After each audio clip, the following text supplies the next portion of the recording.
Yo, yo, yo, it's your man, Jimmy Chan.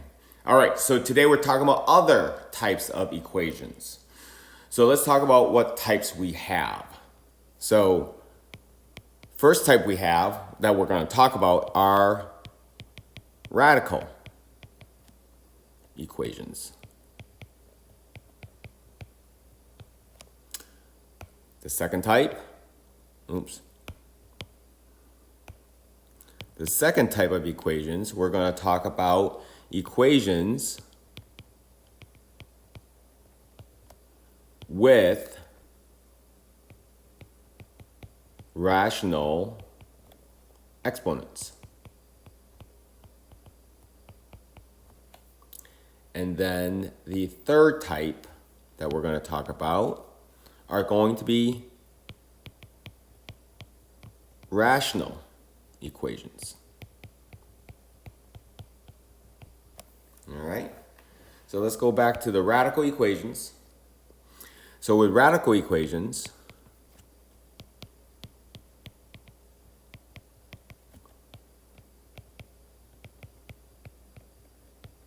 when I did this, we had a bunch of steps. So let's go through those steps, and then I'll show you an example, and we'll go from there. So step one is going to be to get the radical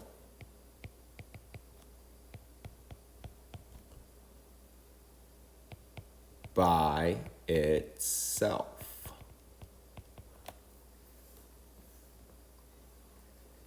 You can think of by itself as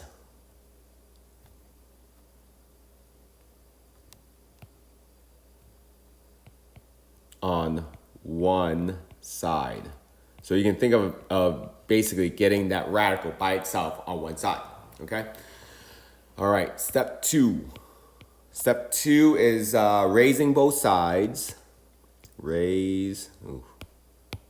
Don't like my penmanship there.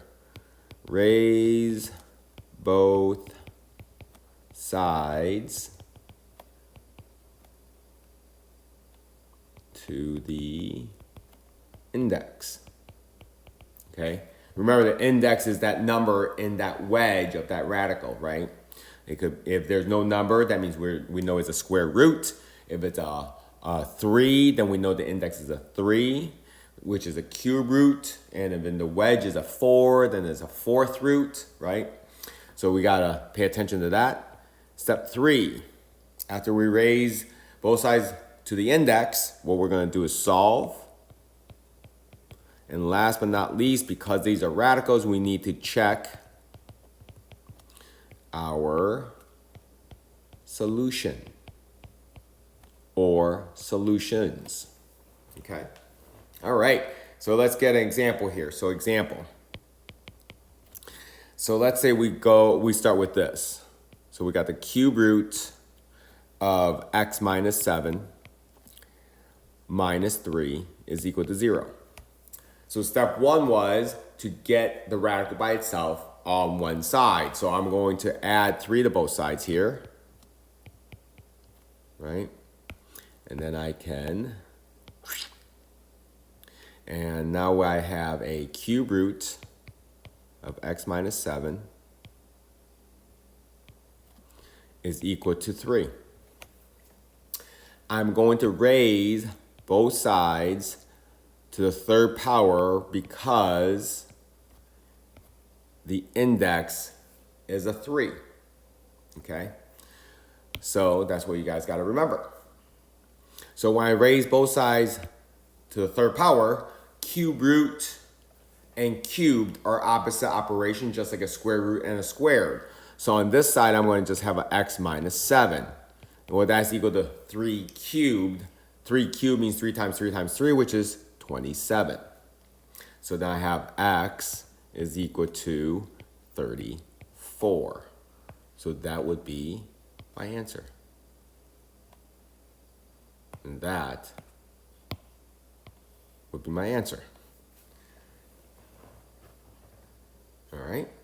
Now you should check it. You should put the 34 back in for x from the original equation and see if that works out. Now, with cube roots is not as necessary to do so as eventh roots, meaning square roots, fourth roots, sixth roots, and eighth roots, and so on and so forth, okay? So let's go into another example here. All right, so let's do this one here. The square root of 4x plus 40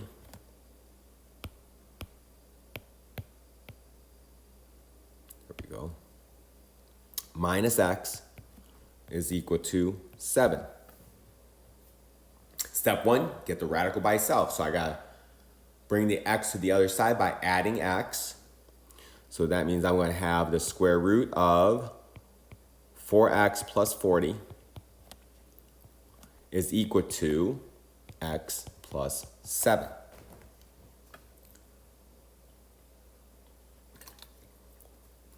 Now that I got the radical by itself, I would raise it to the index, which is a 2, or squaring both sides. On the left side is nice because the square root and the square cancel each other out.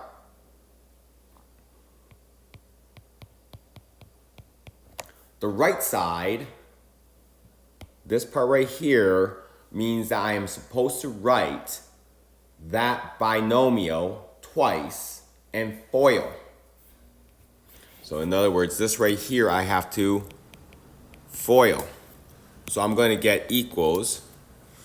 Well, if you want to think of it this way too, I guess. Let me see. How do I want to do this? Let's do... Yeah. So let me highlight this part and say that this means x plus 7 times x plus 7. So I have to FOIL that, so I'm going to get an x squared plus 7x plus 7x plus 49. Ooh, I see a square term and an equal sign. Ooh, square term, equal sign, square term, equal sign. What does that mean?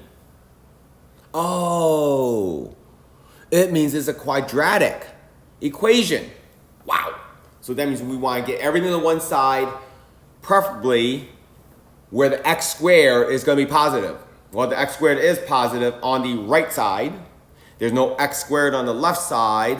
So let's bring everything to the right side. Well, if I do that, I have to subtract the 4x. And I have to subtract the 40. And notice that when I do that, I'm putting it under their common terms or like terms.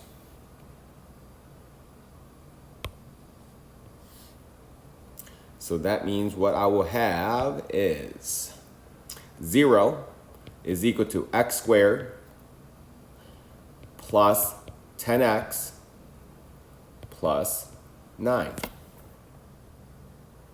Ooh, look at that. I can factor this. So now, when this is the case, this is a quadratic, so you can always go back to 1.5 notes. You have 3 methods of doing quadratic equations, right? So you can factor, you can do completing squares, you can also do quadratic formula. So if from here you want to jump straight to quadratic formula, feel free to do that. If you want to jump into completing a square, feel free to do that, right? That's especially if you don't realize that this is actually factorable. If you don't realize that, feel free to do one of the other 2 methods, okay? To me, I can see that this is factorable.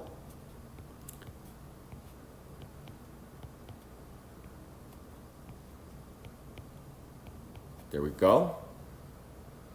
So if I multiply first times first, that's going to give me x squared. If I multiply last times last, it's going to give me last, which is 9. And then I can check my outer, which gives me 1x, my inner, which gives me a positive 9x, that gives me a positive 10x. So I'm good. So now I can take each factor, set it equal to 0.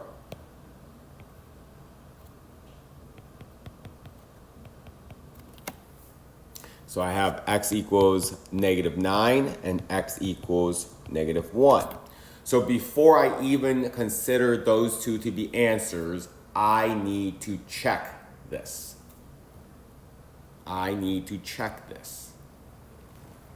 Okay? So what I should do is, let's say for example, here, let me put it this way.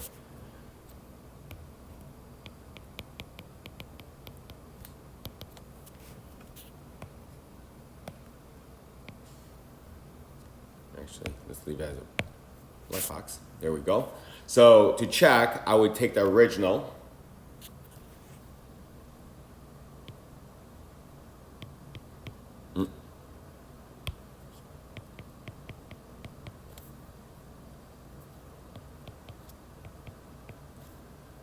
Yep, that's correct. And I'm going to try -9. All right, so I got the square root of 4 times -9 plus 40 minus a -9 and see if that equals to 7. Okay? So now, let me see, what do we have on the inside of that radical? So 4 times -9 is -36. Plus 40 would be a positive 4. The square root of 4 will be 2. So I have 2 plus 9. Does that equal to 7? So does 11 equal 7? And that is no. Okay? So therefore, I actually have to come back up here. Oops. And reject the -9. And if you do the same with 1, so let's do the same with 1. So I'll have the square root of 4 times -1 plus 40 minus a -1, and that's supposed to equal to 7. All right, so let's look under the radical. I got 4 times -1, which is -4, plus 40, which gives me 36. Square root of 36 is 6. So I have 6 minus a -1 would be plus 1. And is that equal to 7? So is 7 equal to 7? Yes. So therefore, I know that this would be my answer. There we go. Maybe I should make this longer so that's better. All right. So now I do have my answer. So I can just say, awesome, x is equal to -1. Okay. Or hopefully you guys already know that, so I'll leave it alone. Okay. Hopefully you have no questions on that. If you do, you can always contact me. But we're not done. What did I do as a second method? It's in green. Okay. So the second method, or not the second method, the second type of equations that we should be talking about are equations with rational exponents. And of course, you're like, what does rational mean, right? Rational just means fractions. Okay? So yes, it's the equations that have fractions as exponents. You're like, what? All right, so let's talk about the steps here. So step 1, we're still going to get the variable with the rational exponent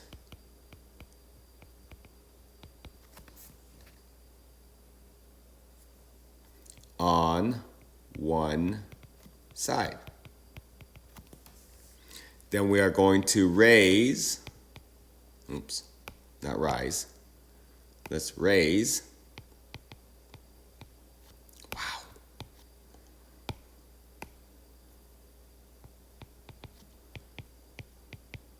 both sides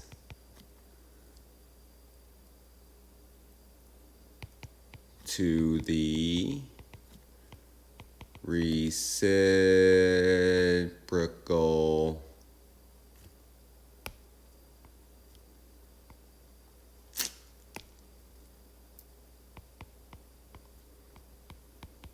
power. And third, solve.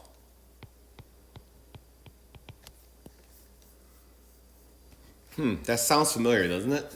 Doesn't it sound like just like a radical? Well, let's take an example.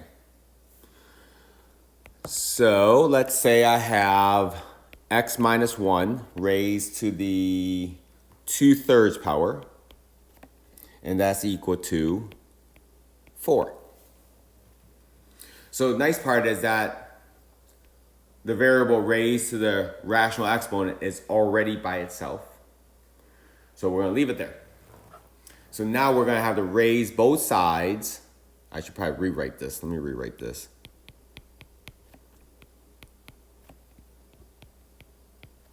So now we're going to raise both sides by the reciprocal power. So 3/2. Okay. So reciprocal just means to flip, right? All right. So the left side, what happens? What am I supposed to do when I raise a power to a power? I multiply them. So 2 times 3 is 6. 3 times 2 is 6. So 6 over 6 is just plain old 1. So that means I'm going to have a x minus 1 on that side. And on the right side, what does that mean? Well, that means the square root of 4 raised to the 3rd power. Okay? So remember that with this, the top number is the power, while the bottom number is the root or index. Okay?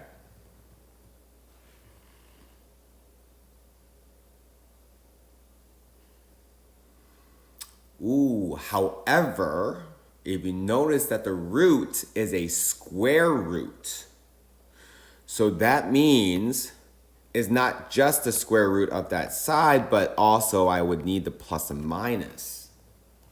Uh-oh. So again, so essentially on the left, in the red, raising it to 3/2 power, right? So essentially I'm cubing both sides because that's the 3rd power. And now I'm taking the square root of both sides. So when I take the square root of both sides, so anytime I physically take the square root of both sides, I have to add that plus and minus in there. Okay? So the plus and minus has to be there. All right?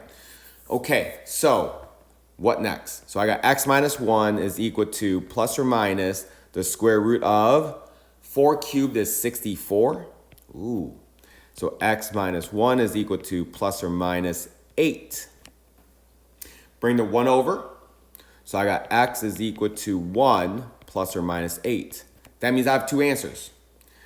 I have 1 plus 8, which gives me 9. And I have 1 minus 8, which gives me negative 7. So therefore, my answer is x is equal to negative 9. Let's try again. Negative 7 and 9. There we go. Okay? So again, be careful of the root. So when you raise both sides to any half power or any 4th power or any 6th power, you're going to have that plus and minus in there. Okie dokie. So let's do another example. Whoa. All right, next example. Let's do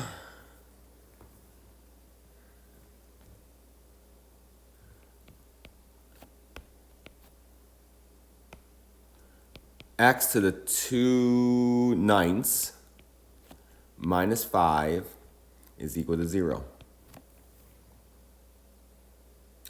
So what was the first step? To get the variable with the rational exponent by itself. So I got x to the 2/9 is equal to 5. then I have to raise both sides by the 9/2 power, which means what? That's right. I need that plus or minus because I'm actually taking a square root, right? So my left side is nice because that's just going to be x. My right side, however, is going to be plus or minus 5 raised to the 9/2. Okay? So we can leave it this way as the answer. We can say that the answer is equal to negative 5 to the 9/2, comma, positive 5 to the 9/2. Okay? Because that does give us two answers. And the only reason why we can leave it this way is because what is given is a rational exponent. So that means we have to give it back in rational exponents. Okay? So I'm going to do a little twist here. What if they were to ask for radical form? And they could, right? So now we can go, all right, if that is the case, that tells me that x is equal to plus or minus the square root of 5 to the 9th.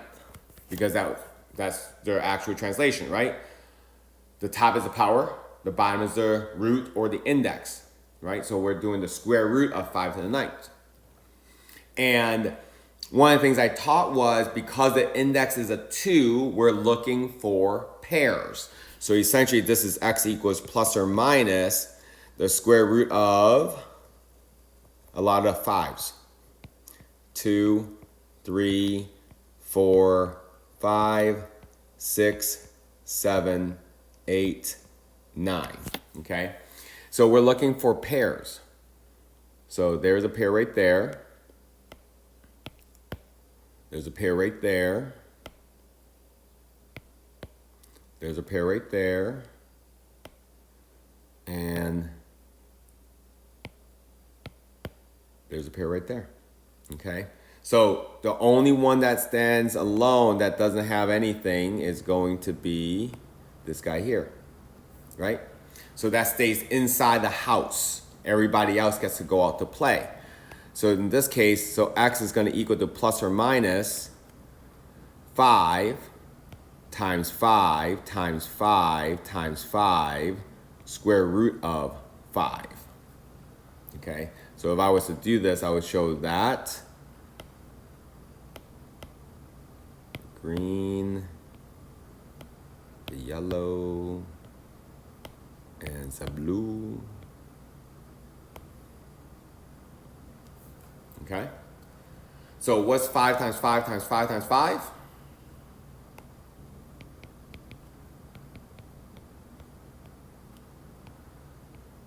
So this would be in radical form. Only if it is in radical form, then you can give that.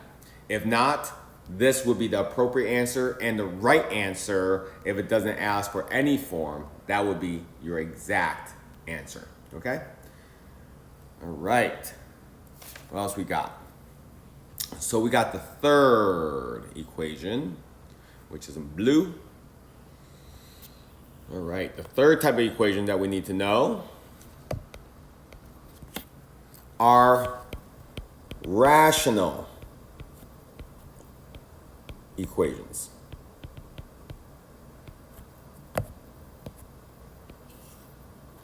Okay? So with rational equations, we also have steps, right? The first step is to find the LCD. And the way I teach LCD is saying, what do they have that I don't have, right? With each particular fraction, I would say, what do they have that I don't have? What do they have that I don't have? What do they have that I don't have? That's the way I usually teach it. Then step 2 is going to be to multiply each fraction,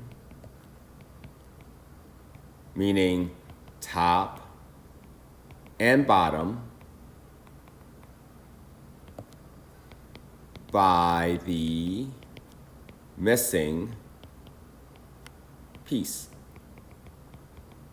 Okay? 3.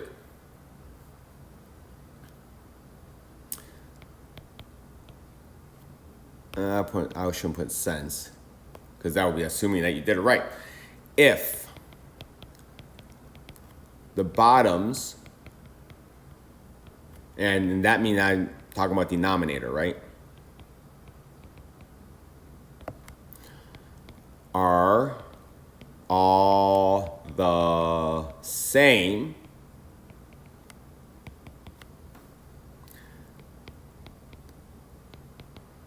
then the top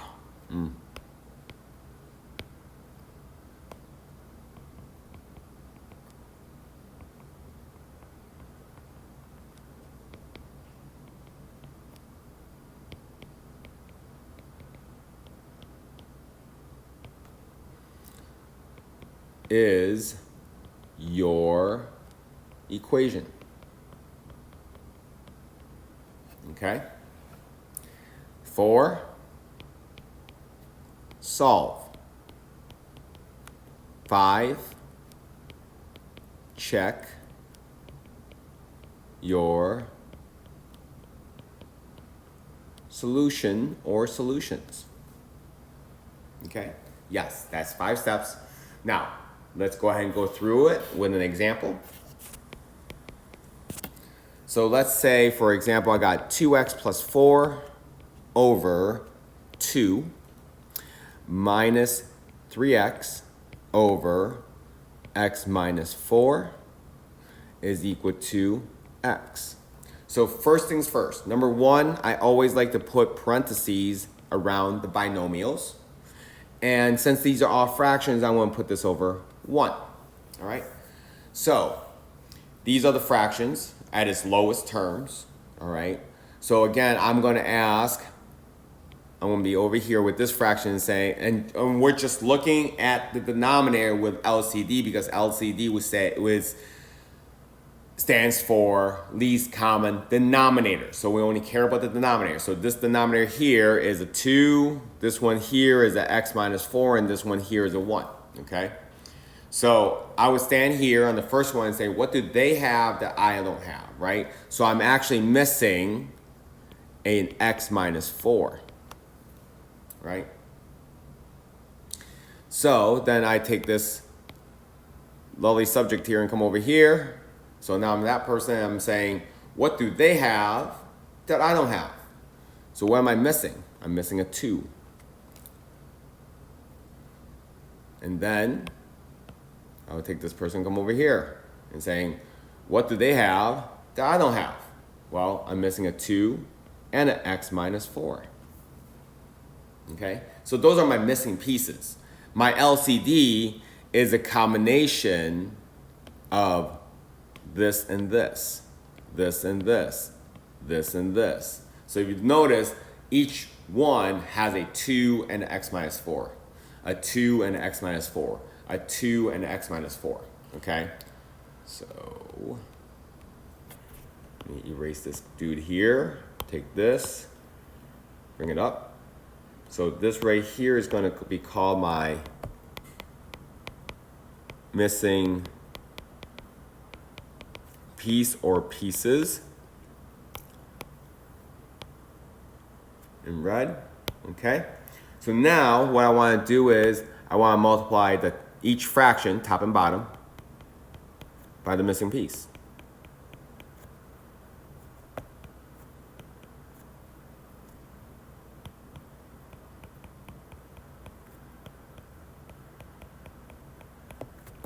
Okay? So let's do that.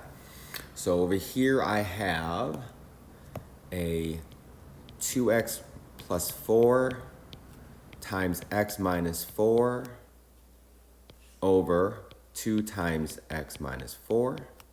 Actually, let's do it this way. Let's make that. There we go. And then minus 2 times 3 times x over 2 times x minus 4 is equal to 2 times x minus 4 over 2 times x minus 4. Okay? So if you notice, on the third step, right? Because that's what the second step was, the red that's multiplying top and bottom by the missing pieces. The third step says if the bottoms are all the same, then the tops is your equation. Yeah, I should just call it top. Okay, so if that's the case, that means, look, my bottom's all the same. So which means that my top would be my equation. Okay, so that means the first one I have to FOIL. So I'm going to get 2x squared minus 8x plus 4x minus 16 minus 6x is equal to 2x squared minus 8x. Whoa! I see x squared in the equal sign. What does that mean? It means that I want a quadratic equation. That's correct. So I want to bring everything to one side where the x squared would be positive. But what do you notice? So what you should notice is that that one x squared is not bigger than the other x squared. They're both 2x squares. So if I subtract a 2x squared from both sides, what happens? Correct. The x squared goes away, right? Perfect. So let me combine like terms on each side first here. So I got 2x squared. I have here my like terms, and I'll do it in yellow here. I got like term, and like term here. So that's going to give me minus 10x, I believe. So negative 8 plus 4 will be negative 4. Minus 6 will be negative 10x.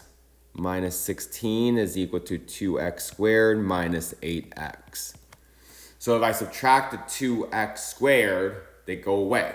So essentially I'm going to have left is a negative 10x minus 16 is equal to negative 8x. So I got to get all the x's to one side and the numbers to the other. So I'm going to add the 10x to the right side. So that way I have a negative 16 is equal to 2x. So therefore x is equal to negative 8.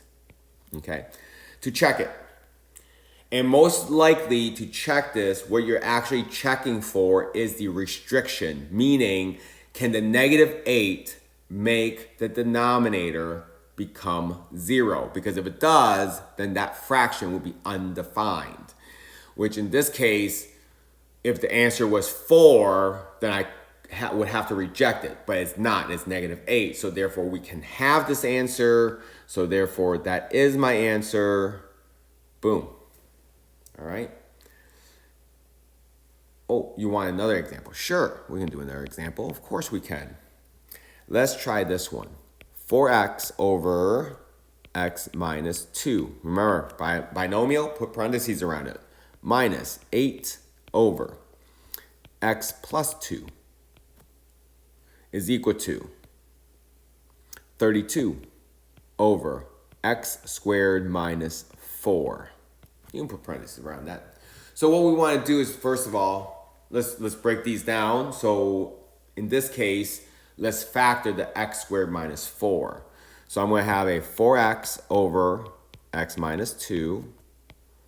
8 over x plus 2 is equal to 32 over x minus 2 and x plus 2, right?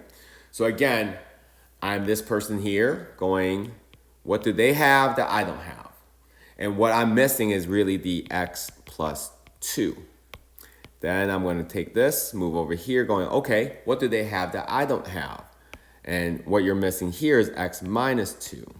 And then you're going to bring this person and come over here and say, what do they have that I don't have? Well, I have everything that they have. So I'm done. Okay? So let's get rid of them. So what I have to do now, if you notice that each denominator now has an x minus 2 and an x plus 2. X minus 2, x plus 2, x minus 2, x plus 2. Awesome. So now I got to multiply the missing piece here to top and bottom.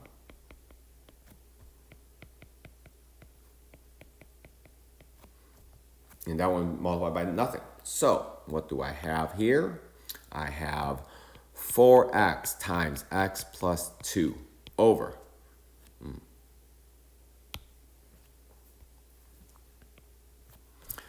x minus 2, x plus 2, minus 8 over x minus 2, x plus 2 is equal to 32. Oops, I forgot the x minus 2 here. And then I got the 32 over x minus 2 times x plus 2. So if you notice the denominator is all the same, right? Look at the denominator. They are all the same. So that means that can go away. So my actual equation is going to be 4x times x plus 2 minus 8 times x minus 2 is equal to 32. Awesome. So now I got to distribute. So 4x squared plus 8x minus, ooh, look at that, minus 8x plus 16 is equal to 32. All right. Ooh, square term and an equal sign. That means I want to get everything to one side because this is a quadratic equation. And the 4x squared is positive on the left side. Awesome, we're going to keep it there. So there's 4x squared minus 16 is equal to 0, right? Because I got to subtract the 32 to both sides, and 16 minus 32 will be negative 16. Plus 8 minus 8x, that goes away, so that's what I'm left. So there's two ways of solving for this right here. One is to factor. So it would be GCF of 4, leaving you with x squared minus 4 is equal to 0. So you got 4x minus 2, x plus 2 is equal to 0. So you're going to have x is equal to 2 and x is equal to negative 2. You could also do it this way, saying, you know what, I'm going to bring the 16 back over to the other side. Divide by 4. And then take the square root of both sides. But when I take the square root of both sides, I have to have the plus and minus in there. Okay? Which again, same exact answers right here. Okay? Because the answer on the right really is saying that it's really two answers, plus 2 and minus 2, or positive 2 and negative 2. Okay? So let me put a line down here so that you guys can see the two different methods. However, bad news. Look at what the 2 would make. What would happen, right? So if I even went to the original, a 2 here would make this the first denominator 0. The negative 2 would make the second denominator 0. And the first and the second 2 would make the 32 over 0. So therefore, that's undefined as well. So essentially, we would have to reject this and reject this, which means we have to reject both here. Uh-oh. So I don't have a third answer to put down. So in this case, this would have no solution. And that would be my answer. There's a couple ways of writing no solution. One is writing no solution. The other one is a circle with a slash through it. And the third one is saying x is equal to that. Okay? All three ways means no solution. All right? So again, we have three more types of equation here, right? So we have the radical, the equations with rational exponents, and the rational. So if you notice that the radical, the A and B method here, or not method, A and B equations here are kind of the same, right? We're getting the radical by itself, or we're getting the variable with a rational exponent by itself, and then we're gonna raise both sides to some kind of power, and then we're gonna solve, right? So if you notice that really it is all the same, because if you think about this right here is really x minus 7 parentheses raised to the 1/3 power, really, right? So, and then what did we do? We really raised both sides by the third power, which is a reciprocal of 1/3, okay? So these are, like I said, the radical and the equation with rational exponents. If you notice, even the steps are kind of the same, all right? So, and then we have the rational exponents. Rational equations, which our goal is to get common denominators in every single fraction, left and right side of the equal sign. And then when we're solving, you gotta be careful. Is that quadratic, right? If you see an x squared and an equal sign, you're like, ooh, quadratics. And then you got 3 ways of solving that quadratic. However you guys want to is fine, all right? So hopefully this is enough, and if you have any questions, just let me know. Talk to you later. See ya.